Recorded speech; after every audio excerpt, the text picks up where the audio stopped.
Let's get now and talk about the supplementary elections slated for Saturday. I'm being joined by Samson Itodo, Executive Director of Yaga Africa, who joins us virtually. Thank you so much, Samson. A lot of furore about what happened on the 25th of February and on March the 11th. Samson, are you optimistic about Saturday?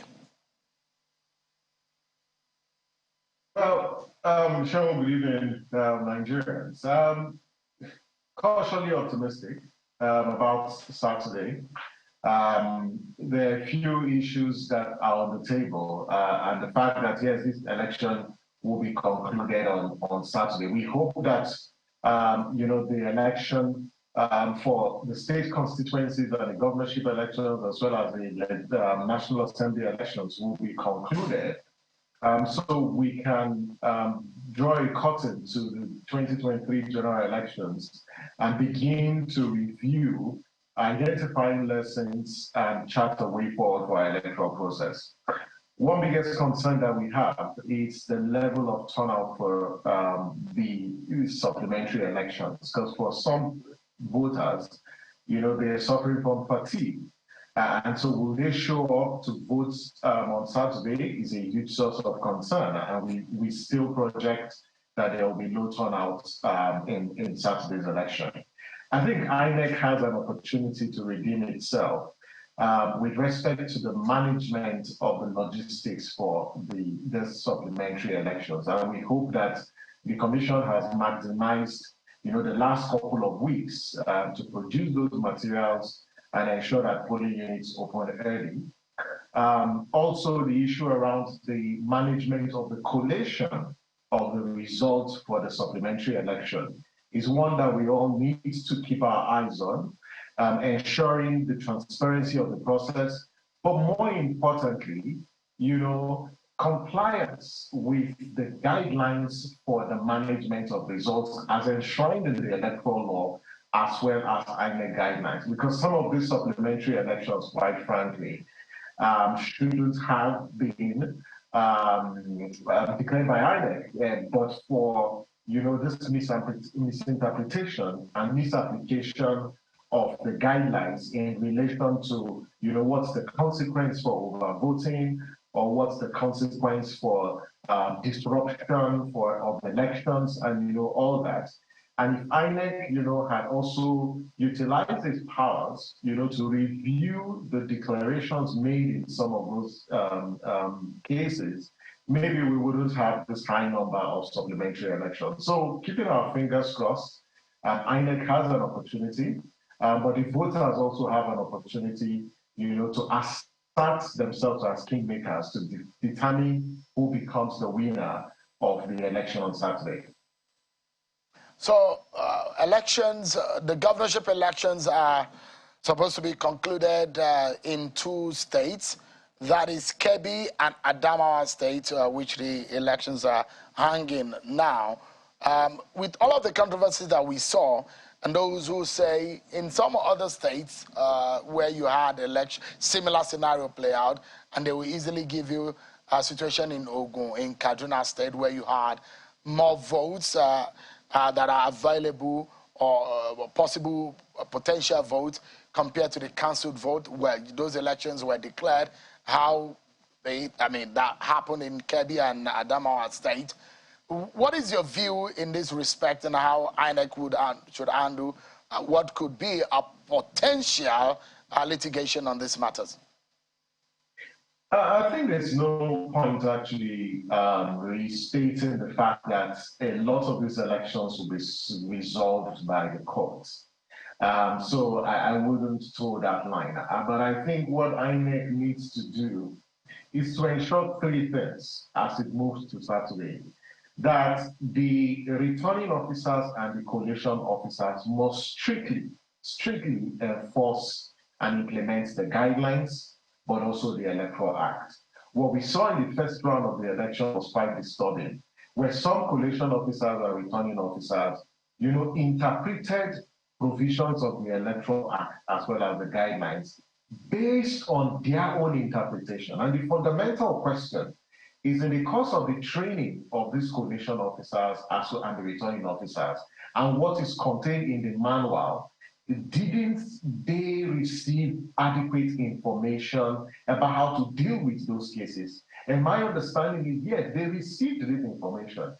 How come some of them took decisions that are at variance with the training that they received, as well as the provisions of the Electoral Act and the guidelines, because these are two guiding documents for the collation of the results. The second critical point is the power that has been vested in INEC in the Electoral Act to review declarations made by returning officers or collation officers, where those declarations have either been made under duress or in contravention of the guidelines and the Electoral Act.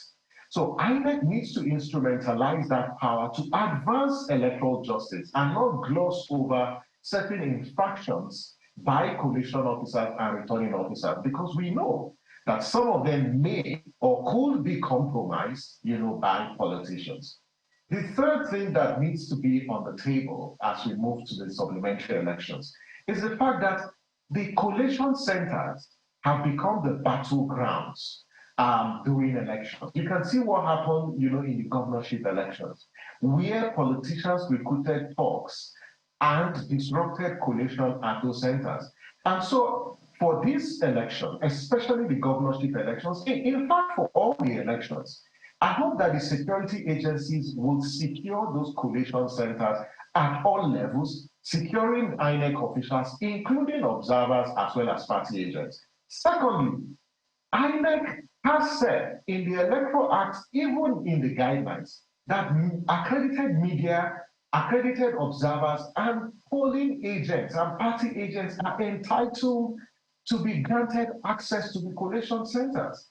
What we saw in the governorship elections and in some states during the presidential elections, the collation of centers were captured and they were taken over, by certain elements and prevented disputed election practitioners or observers to access those collation centers. When results collation is shrouded in secrecy, it raises questions about its integrity. So for me, these are three critical issues that will be on, including, the transmission, of election results using the INEC election results viewing portal. We hope that that portal will be fully functional for the supplementary elections, because I still insist the law is clear, the guidelines are clear, INEC's manual is clear, that electronic transmission or upload of results, whatever framing you use, has been made an integral part of our process, and INEC officials are expected to comply with what is provided in the guidelines, in the Electoral Act, in the Constitution, as well as the manual that was used to train these officials. So, Something, there are 101 out of the 109 senatorial seats. 101 has been determined. 8 seats are yet to be determined. And those are in Kebbi North, Plateau Central, Sokoto East, Sokoto North, Sokoto South, Yobe South, Zamfara Central, Enugu East, Zamfara Central. Of course, we know that Senator Marafa is on the ballot there. In one of the Sokoto senatorial districts, we know that Governor Aminu Tambuwa is on the ballot. And already we've seen the likes of Governor Otom, Governor Ayade, Governor Ugwayin, Governor Ishaku, Governor Lalong, Governor Ekpazu, those losing their senatorial election. But if you look at the House of Reps, the seats that are yet to be determined that will be going for election include the leader of the House, Adodogua in Kano State, 34 seats of the 360 seats will be determined. 326 seats have been determined on Saturday. 34 seats will be determined. Akwa Ibom, 1 seat. Anambra, 1 seat. Bayelsa, 1 seat. Ebonyi, 1 seat. Edo, 2 seats. Imo, 2 seats. Jigawa, 1 seat. Kano, 1 seat. Kebbi, 2 seats.